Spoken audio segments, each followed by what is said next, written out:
we are back on I-24 News. I'm Natasha Kirchuk, and thanks for joining us.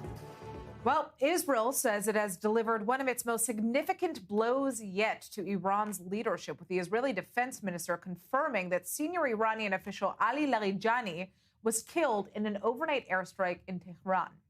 Larijani is the secretary of Iran's National Security Council, a key figure in shaping the regime's wartime strategy, and he was essentially former Supreme Leader Ali Khamenei's closest confidant. In a separate operation, the Israeli military also confirmed killed Basij paramilitary commander Gholam Reza Soleimani. That's the head of a force widely known for suppressing domestic dissent. The strikes come as Israel expands its campaign beyond military infrastructure to target top leadership figures and proxy networks operating from Iranian soil. Officials say that the goal is to weaken Tehran's command structure and disrupt coordination across what Israel is calling the axis of resistance. And here's more from U.S. President Donald Trump just a short time ago.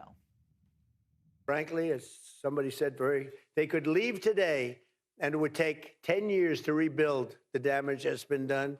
But I think we have to make it a little bit more permanent because no other president has to go through this. And we shouldn't have any other president having to go through this kind of a thing. And if they didn't want to do it, if for some reason they didn't want to do it, would have the same problem. We don't ever want to have that problem again, not with lunatics. We can't have lunatics controlling nuclear weaponry. So I just want to thank everybody. Let's turn now to our correspondents in studio with us. We have Ariel Osran, our senior Middle East correspondent, and Yaakov Lapin, security analyst. All right, we've been speaking about the significance of Ali Larijani's killing in terms of Iran's political and military decision-making during this war over the course of the last couple of hours. But ultimately, I think the big question now is, what does this mean when it comes to the chance to topple the regime? Is this the time for Iranians to start taking to the streets?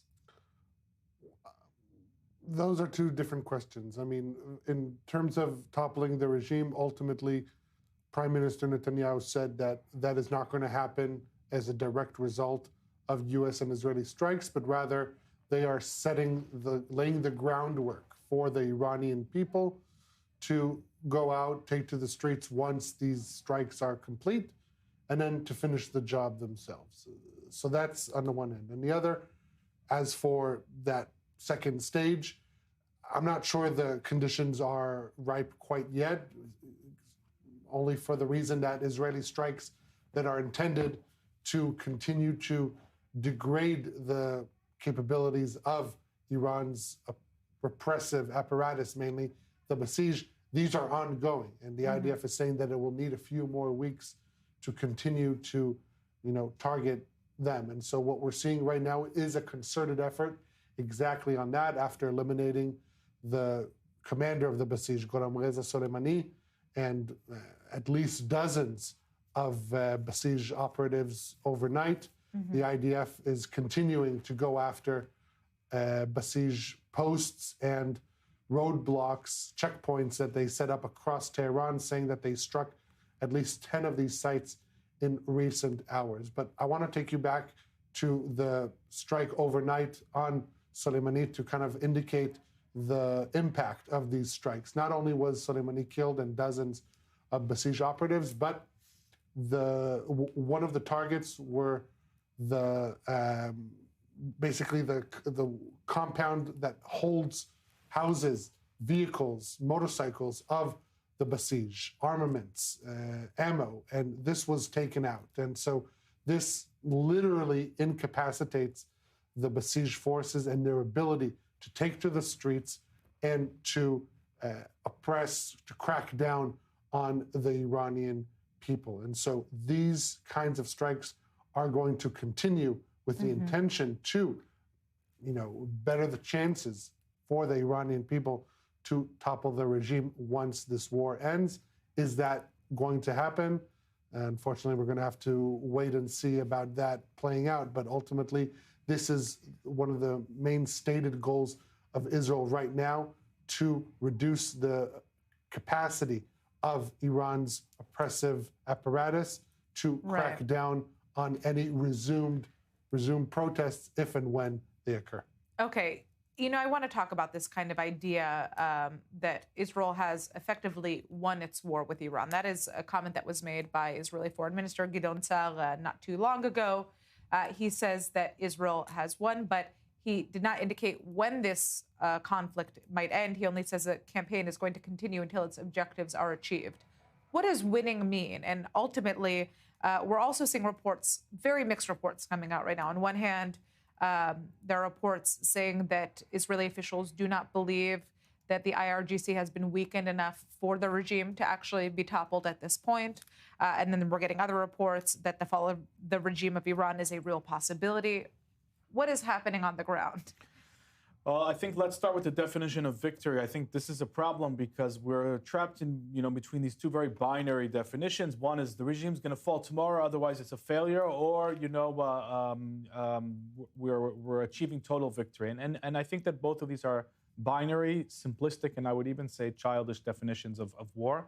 At the end of the day, the primary goal was to roll back existential threats to the state of Israel, the ballistic missile program, the nuclear program, and the regime's ability to build a ring of fire of terrorist proxies around Israel. All three of those goals are being met. The Iranian missile program is in tatters compared to where it was on the eve of this war. The nuclear program has sustained severe damage. We still need to know what's going to happen with the enriched uranium. And we see all around the region, especially in Lebanon, that Iran's ability to initiate proxy warfare against Israel is being degraded by the day.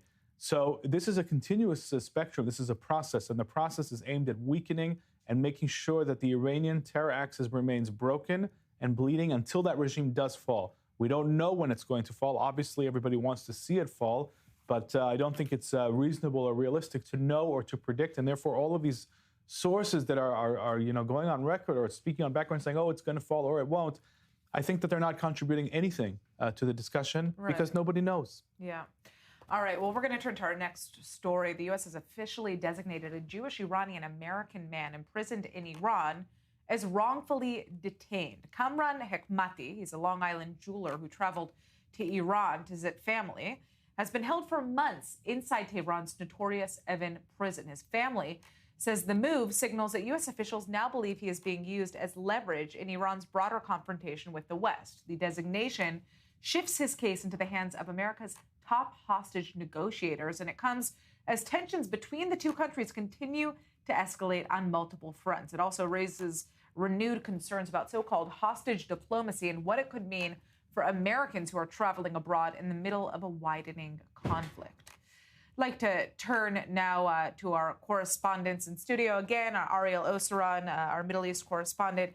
What can you tell us about the fact that this new designation has been applied, wrongfully detained? Does it actually change the practical terms for efforts to secure this man's release? Basically, it shows that there's official recognition by the U.S. government that he is being held by Iranian authorities, wrongfully so, and that he's being used as kind of a bargaining chip to leverage Iran's position in the war that, in this operation that the U.S. launched against Iran. Ultimately, we're talking about someone who's suffering from cancer, who is in one of the most notorious prisons in the world.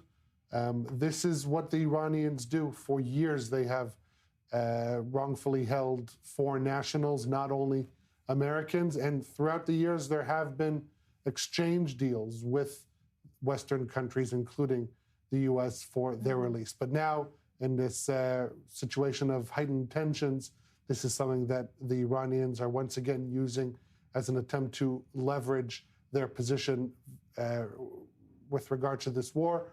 We're seeing them pull no stops in their effort to apply pressure everywhere and on everyone, and using every tactic at their disposal, including a foreign national as the bargaining chip. Just a terrible story. We're going to turn now to the streets of Iran. Iranian authorities say that they've arrested hundreds of people since fighting began with Israel and the United States, including at least 10 foreign nationals accused of spying or collaborating with enemy forces. This sweeping crackdown comes as officials warn citizens to stay home during one of the country's most popular annual festivals, citing fears that it could be exploited to spark unrest or instability. And for more on this, we have Navid Moebi joining us. He's an Iran expert and a former political prisoner in Iran. To begin, how do Iranians view the most recent Israeli strikes taking out Larijani and, of course, Basij commander Soleimani? Is this being seen as a moment for the public to rise up against the regime? Thank you for having me on. I think that Iranians couldn't be happier at this moment. Let's not forget that Larijani was the head of the Islamic Republic National Security Affairs, and he was the mastermind of the massacre that happened in January. Also, this guy was, a member of IRGC. He also was the head of the regime state TV for 10 years. He oversaw many forced confessions. He actually, intensified, airing and televising forced confession of dissidents. So Iranians definitely welcome that. But for Iranians to get back to the street, I think that we are not there yet. This campaign should continue. Decapitation should continue. Still, the majority of Iranian political decision makers are still alive, including the president, the head of judiciary, the head of police force, and many others. So the regime still dominates the street. But we have seen over the past 2 days, especially today, as I'm watching on the screen, Israel targeted Basij bases and also those who are in the street harassing Iranian people. It is a very good first step, but Israel needs to expand on that. And I think that once the regime is weakened in the next week or so, or in the next 2 weeks, it will pave the way for Iranian people to take back to the street. Based on the report that I'm getting from Iran, we're not there yet. Tell us about those reports that you're getting from Iran with internet restrictions and seizures of satellite technology like Starlink. What do we know about how the regime is trying to control the flow of information during this conflict? And what are you hearing from locals? Actually, internet connectivity worsened over the past few days for some reason. So I have lost almost most of my contacts, except one or two. The regime is trying to arrest people that have access to Starlink satellites for internet. So that's a very worrying step. But I think that many Iranians are just, waiting for the right moment to get back to the street. They are happy that finally the help has arrived. The population is especially happy for the family members who have lost their loved ones.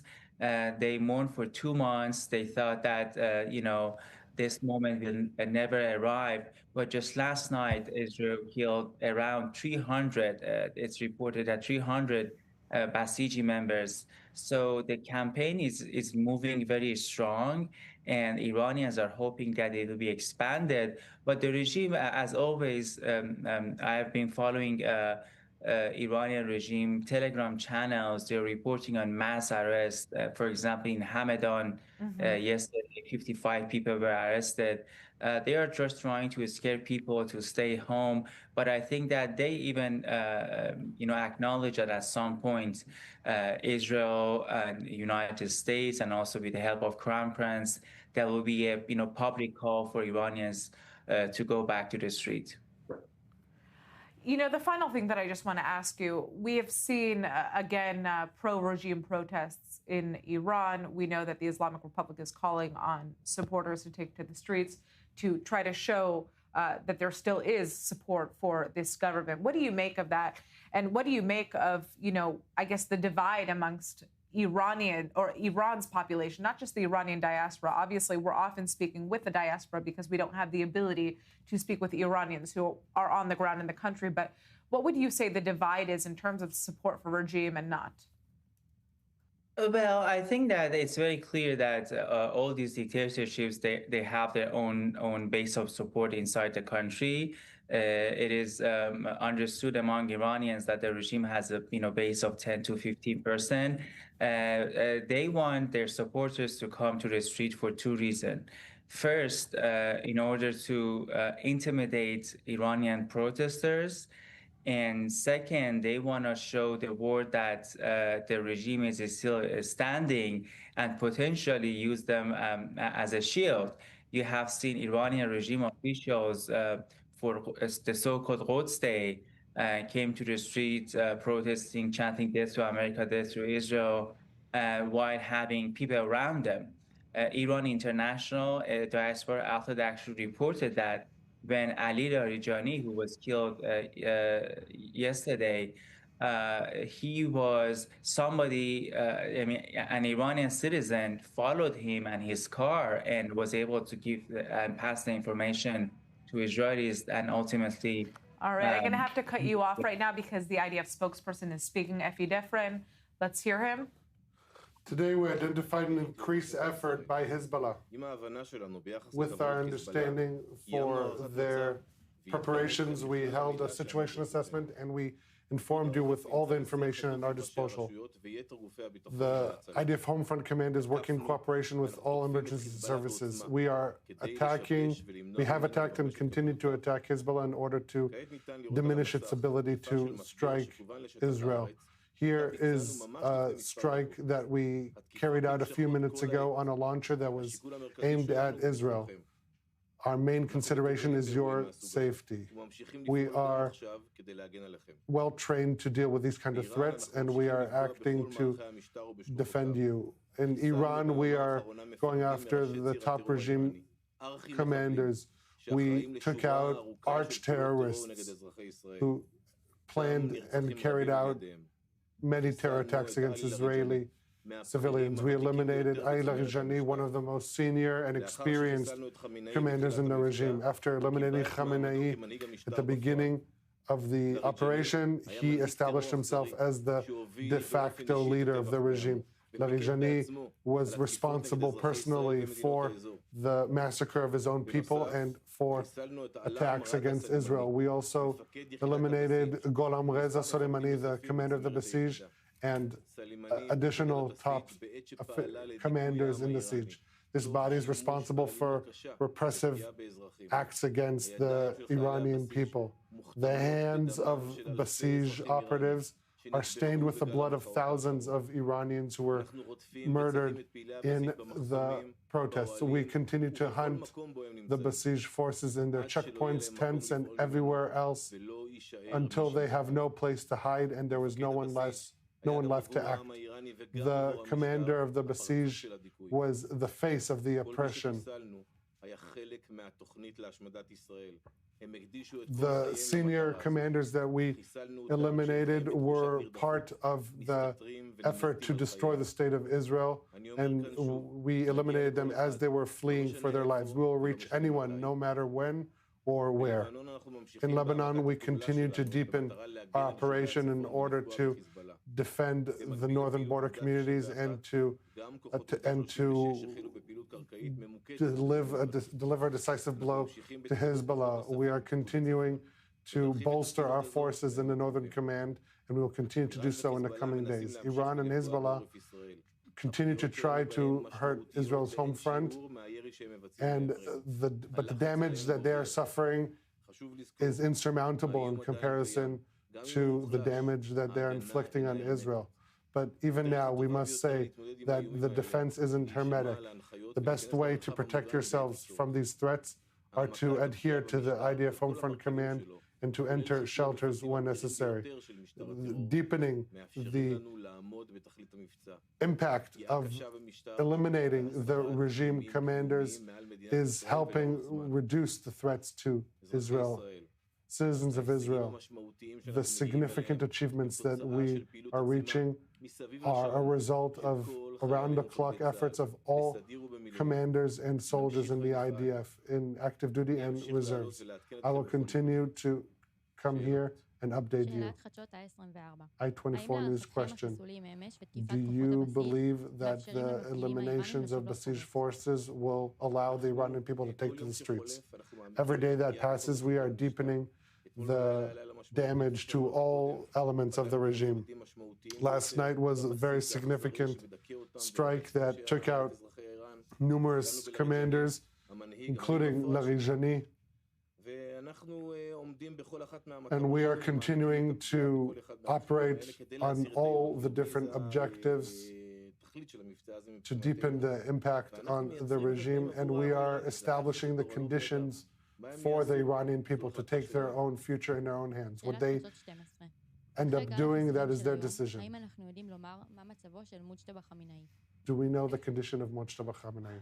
All right, I'd like to turn now to our security analyst, Jacob Lapin. What can you tell us about what we just heard from Efi Defrin? What is the assessment that you have of his statement?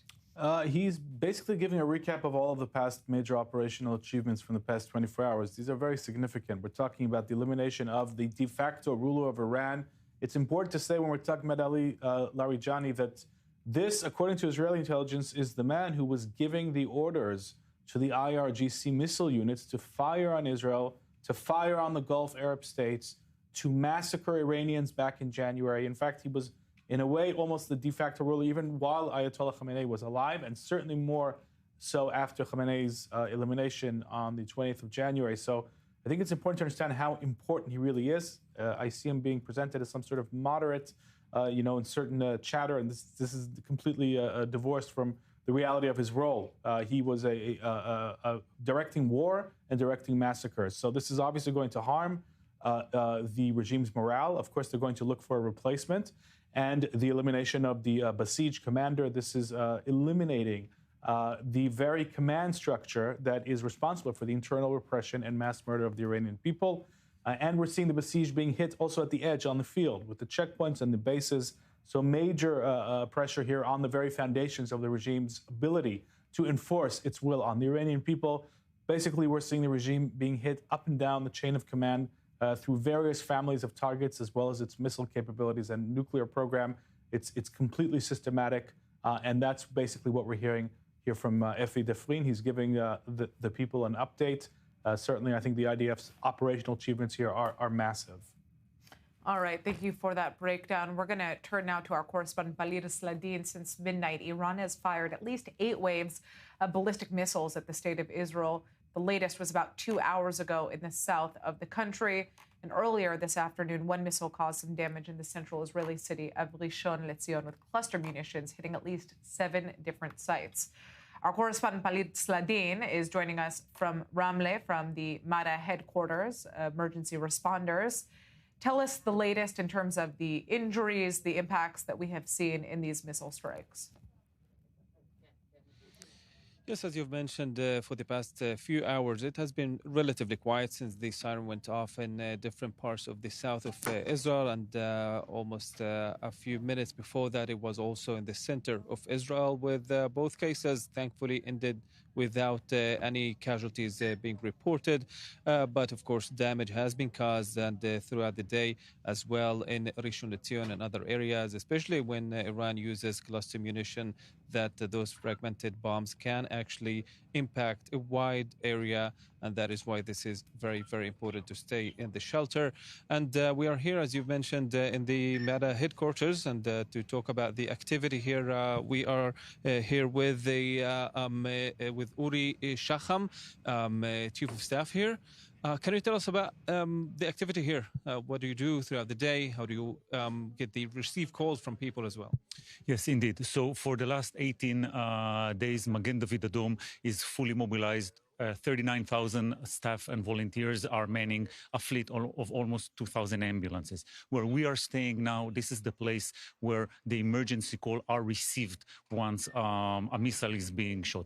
But not only calls are coming here. We get information from all kind of sensors, computerized information from other emergency services, the fire brigade or the police, and we actually have a data fusion here, which takes the entire information, creates what the situational picture is, and this is how we know what to do, which places to send the ambulances. Let's take the attack this afternoon that created many scenes. You mentioned the cluster munitions. So they created more than 10 scenes. But because Magen David Adom has all the information, we knew where the main scene is and where are the secondary scenes.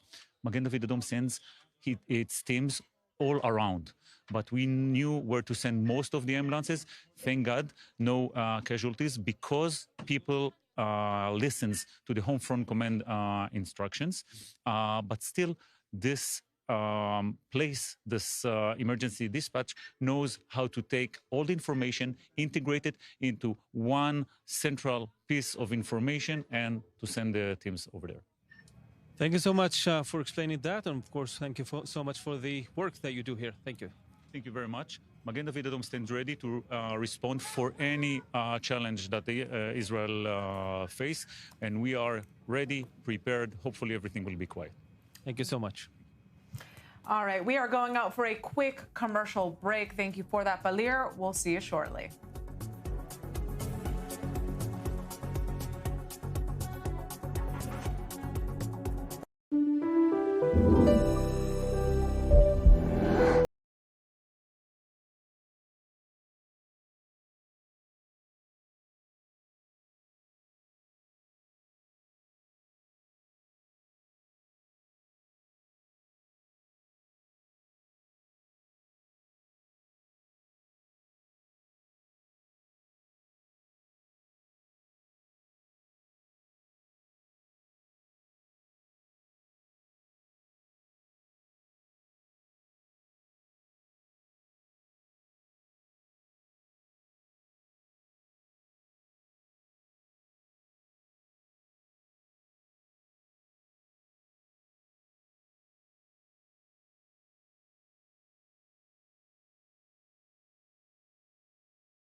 (800-919-8734). Are high interest rates keeping you from selling your home? We have a way to get you more money for your home while saving thousands in commissions. At Ideal Agent, we'll connect you with a top local agent who will sell your home fast, for top dollar, and all this for as low as a 2% commission. We paid a 2% commission, which I don't think we would have had with any other agent, and we got top dollar for our house, and we are just so happy about it, and the results were fantastic. Ideal Agent connected me with the top 1% agent in my market, and I actually got it at a discount, and I saved about $12,500, which is unheard of when you're working with the top producer in any industry. We've helped tens of thousands of home sellers get 5-star results with top performing experts you can trust. We guarantee it. Ideal Agent is available nationwide, there's no obligation, and best of all, our service is completely free. Call today or visit idealagent.com. Dance, music, and magic immerse you in the story of Jerusalem. This is Jerusalem, an unforgettable musical where the past and present meet. Welcome to the heart of the most sought-after city in the world. A unique experience only at Kikar HaMusika. Reserve now at thisisjerusalem.co.il. Some people buy property. We identify opportunities. David Jamie Group, experience dedicated to those who choose to invest differently. Today, Dubai is booming. Exceptional growth, favorable taxation, unmatched security, and returns unlike anywhere else in the world. Surrounded by top-tier experts, we search on the ground and alongside you for the most promising opportunities in Dubai, but also in Miami, Tel Aviv, and Paris. Want to invest smart? Secure your future in the world's most iconic cities? David Jamie Group, real estate opportunities. When Israel is under fire, the world watches. But we act. Since 1901, Jewish National Fund USA has stood with our homeland. From the moment missiles rained down, we were there, caring for children of essential workers, turning shelters into sanctuaries, providing fire trucks and more. Israel is our family, and you always show up for family. To support the people of Israel for today and tomorrow, turn to the trusted name in philanthropy, Jewish National Fund USA.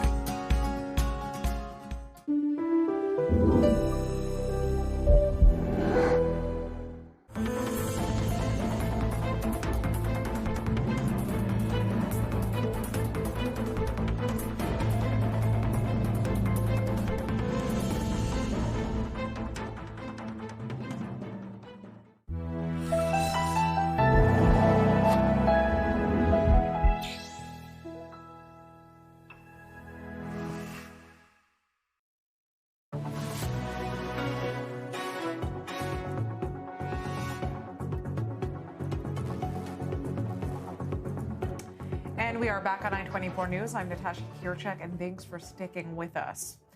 Well, the battlefield may be in Iran, but one of the biggest fights right now is over a narrow strip of water that keeps much of the world's oil moving. President Trump is now openly blasting allies for what he calls a lack of enthusiasm after asking them to join a coalition to secure the Strait of Hormuz, as shipping there grinds to a near halt and energy markets stay on edge.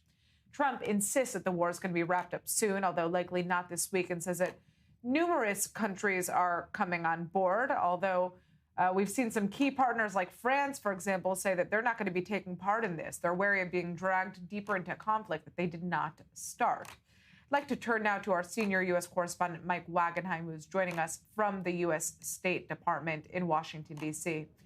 You know, how serious is all this hesitation that we're seeing from U.S. allies? Is Trump dealing with normal caution here, or ultimately a real refusal to back the U.S. in a meaningful way? And what is that going to mean for the future of U.S. relations with NATO, for one? It's interesting the way you phrase that, Natasha, in a meaningful way is what you said. A lot of times countries have gotten away, if you want to call it that, at least in Trump's mind, gotten away with contributing in not meaningful ways, meaning symbolic ways or other ways that really didn't cut mustard with Trump, but at least they made the effort. They gave something. Nothing here. Nothing. They're flat out refusing. NATO countries, EU countries, we're not helping in the Strait of Hormuz. That is a tough pill for President Trump to swallow. I think he'd rather they just give something, even symbolically, and at least he could save some face, and they could save some face, and it looks like there's a partnership happening there. They're saying we're out. It's not our war. You take care of it. In the meantime, President Trump is kind of sending some mixed messages here in that we don't need you at all, but we'd also like your help with this. And also, we have our own oil here. America's the #1 exporter in the world, producer in the world. It's your guys' oil that you should be worried about. This is the oil that's going to help you, but we also need your help here. It's mixed messaging coming as well, which has been problematic for the administration during the course of this war. It is interesting. One country that seems at least to show some willingness to step up, we heard from a key diplomatic advisor to the United Arab Emirates who said a short while ago that the UAE might be able to help somehow in the Strait of Hormuz and help the U.S. and Israel's efforts there in trying to open it up. So all of the backlash that was supposed to come from the Gulf countries still really hasn't materialized, at least publicly. It's the European allies, the NATO countries who aren't being bombed right now by Iran that are giving Trump the most trouble. Ironic. All right, Mike, I'd like to thank you for that insight. Very, very interesting conundrum that Trump is finding himself in. Just like to say that we've seen a new round of missile alerts at northern Israel in the Upper Galilee just about 2 minutes ago. This is all across northern Israel, even all the way to Caesarea, which is, you could say, the north of the center. And these, again, are sirens coming from Hezbollah launches out of Lebanon. We'll have more updates if we hear news of any injuries, casualties, or, of course, damage. Now, we're going to be turning to Ukraine. As the war in the Middle East continues to reshape alliances and security priorities, an unexpected player is stepping into the regional spotlight, and that is Ukraine. After years of defending itself against waves of Iranian-designed drones used by Russia, Kyiv is now offering its hard-earned battlefield expertise to Gulf states who are facing similar threats. Ukrainian officials have reportedly dispatched military experts to the region and are pitching advanced counter-drone technology as a faster, cheaper way to protect critical infrastructure. Some analysts say that this could give Washington a strategic opportunity not only to strengthen partners in the Gulf, but also to counter both Iran and Russia's influence in the region. The question now is whether the U.S. will seize this moment to build a new, more interconnected security network that spans across Europe and the Middle East. And joining us now from Washington, D.C. is Anna Borshevskaya. She's a senior fellow at the Washington Institute for Near East Policy. So why do you think that Ukraine is uniquely positioned right now to offer Gulf states something that the U.S. and its traditional partners may not be able to provide as quickly or as cost-effectively? It's great to be on your show, as always. Ukraine is uniquely positioned because there's simply no other country in the world that has had to deal with both Iranian and Russian drones on a daily basis for the last several years. There's no country that has the same level of expertise. It is an unparalleled asset to the United States at the moment. Just want to say right now we're seeing another round of drone infiltrations in northern Israel. It seems like there's a lot of incoming fire from Lebanon. Just as a side note, I'd like to turn back to you, Anna, right now. How could this deeper Ukraine Gulf defense cooperation reshape the broader balance of influence that we're seeing right now between Russia, Iran, and the West in the Middle East? Russia is a key supplier of arms to the Middle East. It's an important arms provider to this region. Ukraine is the one country that can provide a viable alternative to Russia in the arms market. And it would be, it's an incredibly significant moment here that's important for us to recognize. Ukraine is the one country that can counter Russia in this, specifically in this space. And building off of that military relationship, you can see Ukraine potentially playing a bigger role in on a deeper level, on a deeper partnership level. So in economic forums that are so important for the Gulf states and so on. So in other words, branching out as a viable alternative to Russian influence in other areas that are more economically rather than militarily focused. What specific steps do you think that Washington should take right now, to turn this moment into a kind of long-term strategic advantage rather than really just a short-time wartime alignment? Washington could support President Zelensky's current effort, support what he's doing right now, and it could look for ways to build on these efforts, to cement Ukrainian influence, Ukrainian outreach, to make it into a deeper partnership that's simply short-term and tactical and focused on the immediate threat at hand. All right, and I'd like to thank you so much for joining us. Just want to turn back right now to what is happening in northern Israel. The IDF has just released a statement saying that in the past few minutes, the Hezbollah terrorist organization has launched rockets towards several areas within the state of Israel, primarily northern Israel, but we even saw as far south as Hadera, which is central Israel. Ariel, I want to just kind of turn to you quickly about this. Obviously, there were major warnings from the Home Front Command about what they said could be a much larger attack from Hezbollah out of Lebanon this evening. Is that what we're seeing right now? I would believe so.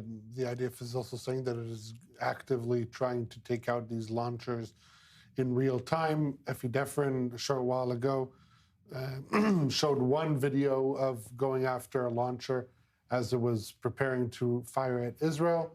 What we're seeing now is a concerted effort by Hezbollah to try and maintain a high pace of launches towards Israel. Now, Israel has significantly hit Hezbollah's capabilities, really trying to push them northward, but they still maintain launch capabilities at Israel. I mean, as Hezbollah resumed attacking Israel, there were some in Israel who were surprised. How can Hezbollah continue launching at Israel after being hit so severely by Israel? But we have to remember what the initial threat was. When Hezbollah joined the war on October 8th, 2023, they had in their arsenal 250,000 rockets and missiles. They had the threat of a ground invasion into Israel's northern border communities. They targeted those communities with anti-tank missiles going house by house along the border. And then on November 27th of 2024, when the ceasefire came, that threat changed. Israel significantly degraded Hezbollah's capabilities, removed the immediate threat of a ground invasion, and by establishing a buffer zone on the Lebanese side of the border, it basically created a wedge between Hezbollah forces and the northern border communities, taking away also the storming the border threat and also anti-tank missiles. But that doesn't mean that they don't still have a few tens of thousands of rockets and drones that they continue to launch at Israel. But if initially, at the initial period, they launched 40 rockets per barrage in multiple barrages a day, now they're launching 4, 5, 10 rockets per barrage. Although so this that is latest barrage, significantly- according to reports now, contained about 40 rockets. And so, but that was framed as a concerted effort by Hezbollah to increase. So what we're seeing now, the maximum capacity of Hezbollah doesn't even reach the minimum capacity of what they exhibited about 2 years ago. So ultimately, the threat will not go away permanently. It will not go down to zero until there is a concerted effort by Lebanese authorities, to dismantle Hezbollah and to establish their own sovereignty in the areas where Hezbollah is operating and firing from. But Israel has, and we see it, has significantly degraded their capabilities and has reduced the threat level. The threat still remains, and that's why you have Israeli forces operating on the ground, operating from the air, to continue to degrade those capabilities. It hasn't been reduced to zero, but if we're looking on a scope of 2 to 3 years, it has significantly diminished over that time period. All right. Thank you for that update. Obviously, as we know, it appears that there are still, IDF attacks on Hezbollah launchers in response to this rocket attack. Hopefully, we're going to have more information soon. Let's turn now to some travel updates. After weeks of tight wartime travel restrictions, there is a small but significant step toward normalcy at Israel's main international gateway. Hard to believe after what we just heard, but starting today, the government is easing limits on outbound flights from Ben Gurion Airport in central Israel, allowing more passengers on planes heading to Europe as officials gradually adjust to the realities of an ongoing conflict. Israeli carriers can now carry up to 120 passengers per flight, with discussions underway to raise that number even further in the coming days. Meanwhile, long-haul flights to North America have already returned in full capacity, but the picture remains uneven. Major foreign airlines are still suspending routes. They're citing regional security risks. Germany's Lufthansa Group has extended its suspension of flights to Tel Aviv through April 9th because of significant air traffic restrictions in the Middle East. At least that's what it says. But joining us now is our correspondent, Joe Brown, for more on the stakes of all of this. I mean, Joe, what is driving the decision to gradually ease passenger limits now? Is it improved security confidence or just mounting economic pressure? Well, both of them dovetail very well. As Ariel was saying, there's fewer rockets coming from Hezbollah in Lebanon, but the same way there's much fewer missiles that are coming from Iran as well. According to estimates from the Israeli and American military, missile launches are down 90%. And when there are sirens that sound in Israel, it's only no more than a couple of launches per, a couple of missiles per launch. But because of this has meant that they've felt that there's a lot less harm towards Ben Gurion Airport, because whilst you may think that the issue is to do with the aeroplanes in the sky, it's actually predominantly the main fears are down to the planes on the ground, because when you're in Ben Gurion Airport, if you're actually in the airport itself, then you are surrounded by multiple safe rooms. But if you are closer on the tarmac, if you are on the aeroplane waiting to take off, then you don't have anywhere to hide. And Ben Gurion Airport is a major target for Iran, because if you strike the largest airport, the main international airport for Israel, then that creates a sense of weakness. If people aren't able to fly in and out of the country, it creates unrest for those who are trying to get back into Israel and for people who are trying to leave Israel as well. And on top of this, as you said, there is the economic strain on Israel, especially around this time. There would be a lot more people coming to the country to celebrate the festival of Passover. So they're trying to make it so that people are still able to get into the country. And that's why they have increased the number of people traveling to Europe to 120 per flight. And for North America, the flights are at a maximum. This was actually a deal with the US State Department in which 6 flights filled solely with American citizens would be able to fly out into the US. So both things are important, the economic issues in Israel, but also the fact that the security... All right. Thank you for that update, Joe. We're going to be turning now to Europe and the United States. Authorities in the Netherlands are now investigating whether Iran could be linked to a recent attack on a synagogue in Rotterdam, a development that is raising fresh alarm about the potential global fallout from the war in the Middle East. Dutch officials say that 4 suspects, all teenagers, have been arrested after an arson attack that caused an explosion and fire at the Jewish site, with prosecutors calling it an act carried out with terrorist intent. The probe comes amid a string of recent incidents targeting Jewish institutions across Europe and the United States. And joining us now is Haley Soifer. She's the CEO of the Jewish Democratic Council of America in Washington, D.C. You know, Haley, obviously there have been a wave of different anti-Semitic attacks that we have been seeing unfolding right now, not only across Europe, but also in the United States. And what appears to be kind of a wave of rationalization of these anti-Semitic attacks as a result of what is happening in Israel and Iran with the United States. What can you tell us about that? Yes, well, thanks for having me. In the past year here in the United States, there have been 4 such incidents of anti-Semitic violence where the perpetrator cited anti-Israel sentiment, starting in April with the arson and firebombing of Pennsylvania Governor Josh Shapiro's residence. 1 month later, 2 Israeli embassy employees were shot and killed here in Washington, D.C., followed the next month in Boulder, Colorado, with the targeting of rally-goers who were protesting for the release of the hostages. And then, of course, last week we saw the horrific attack on Temple Israel, the largest Reform synagogue in the United States, which had 140 young children inside. So these terrifying attacks on the Jewish community are really raising attention to not only the rise of anti-Semitism, but the rise of anti-Semitism when the way I see it is anti-Israel sentiment manifests in anti-Semitic violence. And so I think it's very important that we recognize these incidents for what they were and that there's unequivocal condemnation of them as anti-Semitism. There should not be rationalization or citation of events in the Middle East as somehow justifying or rationalizing the event. Anti-Semitism is anti-Semitism, and as we have seen, it's incredibly dangerous. We are seeing also investigations at this point into possible foreign links to these attacks on Jewish institutions. Obviously, in the case of the synagogue in Detroit, we saw that the person who carried out that attack was actually the brother of a Hezbollah commander.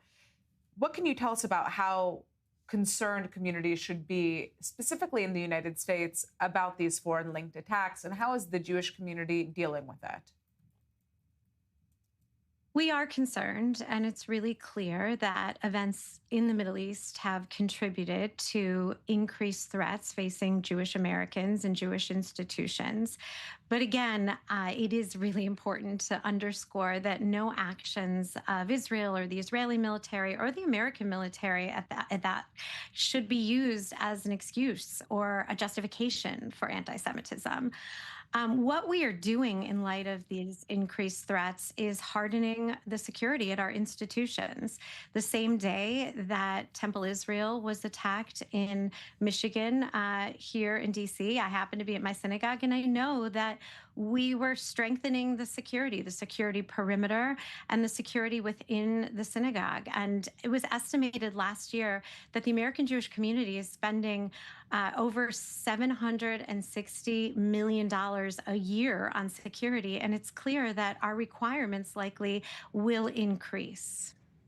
Do you feel that you're getting enough support from the United States government when it comes to tackling this issue?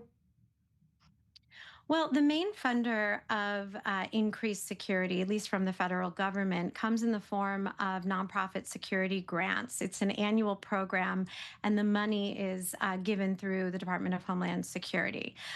This grant program was actually frozen by the White House last year. It was reinstituted, and then in this year's budget came in at a lower number than initially requested. So we do hope that the program can be fully funded and not politicized in any way in terms of requiring synagogues or Jewish institutions to adhere to certain policies of the Trump White House. All right, Haley, I'd like to thank you so much for joining us and giving us some insight as to what your community is facing right now. We're going to, unfortunately, have to turn to our next topic. President Donald Trump says that Iran strikes on Gulf countries have come as a surprise, but new reporting suggests that possibility had already been raised before the war actually began. And our Alex Schloss has the story. President Donald Trump says Iran strikes on Gulf countries caught everyone by surprise. But new reporting suggests that risks had already been raised well before the war even began. Before the joint U.S.-Israeli strikes on Iran, Trump was repeatedly warned that Tehran could retaliate, not only against American targets, but also against Gulf states, seen as backing the operation. That stands in contrast to Trump's public comments this week. He said twice on Monday that Iran's attacks on regional states was unexpected. I heard they were sending missiles to UAE. I said, that's strange. You know, UAE is like the banker for Iran. They're like the banker. Qatar, their neighbors, they got along okay. Saudi Arabia. All of a sudden, Kuwait is getting hit. Bahrain is getting, all these countries are getting hit. There was no expert that would say that was going to happen. It's not a question of like, gee, should you have known? And if we did know, big deal. I mean, we have to do what we have to do. But according to several reports, that possibility was already part of the intelligence picture. The concern that if the conflict widened as Iran had previously vowed it would, Tehran could go after U.S. allies in the Gulf, especially those viewed as aiding Washington. Trump was also reportedly warned Iran could try to disrupt shipping through the Strait of Hormuz, and that Israeli plans to kill top Iranian leaders could trigger broader retaliation against U.S. military and diplomatic targets, and possibly allied countries as well. Now with Gulf states hit, American positions targeted, and the war spreading further across the region, the focus is shifting to the gap between what Trump says publicly and what he was told in private. All right, we're going to turn to our Middle East correspondent, Ariel Osra, and I just want to say right now that it seems that we're seeing another wave of drone attacks in northern Israel right now, specifically in the Upper Galilee area. This came after a previous wave just a little bit more south of the north. I want to turn now to you, Ariel Osra, actually with more updates on the Iranian attacks that we're seeing in Gulf Arab states, and then maybe you can speak to what we're seeing in the north a little bit after that. Yeah, so the latest is that Saudi forces say they shot down an Iranian ballistic missile heading for Al-Kharj governorate. Earlier, they said that in recent hours, they shot down 7 drones heading for the eastern province.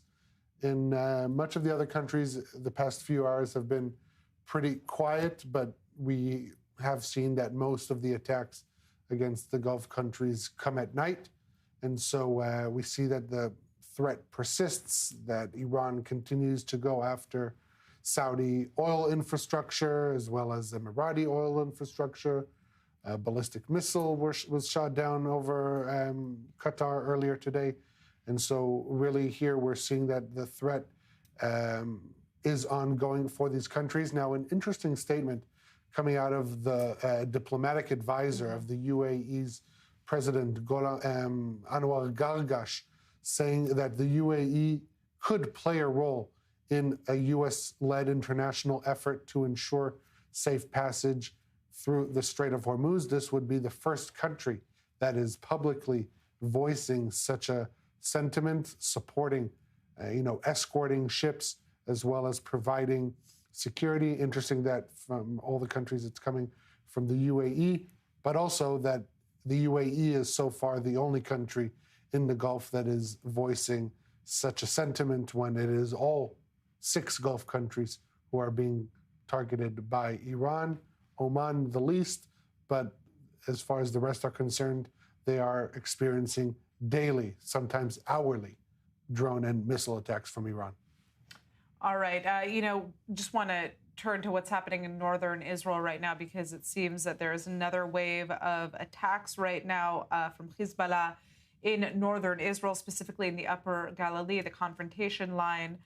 This comes after a wave 16 minutes prior to that of rocket attacks. So this appears to be that big wave of launches that the Home Front Command had been warning about And obviously, I just want to quickly ask you, Ariel, before we go out for a commercial break, just what the difference is in terms of drone impacts and rocket attacks from Hezbollah typically. Yeah, I'll just note that all of these launches were either intercepted or fell in open areas, no reports of injuries. And this is very significant because this allows two things. One, for Israeli forces to continue to operate intensively against Hezbollah, and also prevents the need from evacuating large portions of the population in Israel's northern border communities. So these attacks persist at this wave was bigger than usual in terms of the intensity, but at large we are seeing Hezbollah is limited in its ability to threaten Israel. Well, those attacks are continuing as we speak, but unfortunately we have to go out for a commercial break. We'll be live again from 10 p.m. until midnight. See you soon.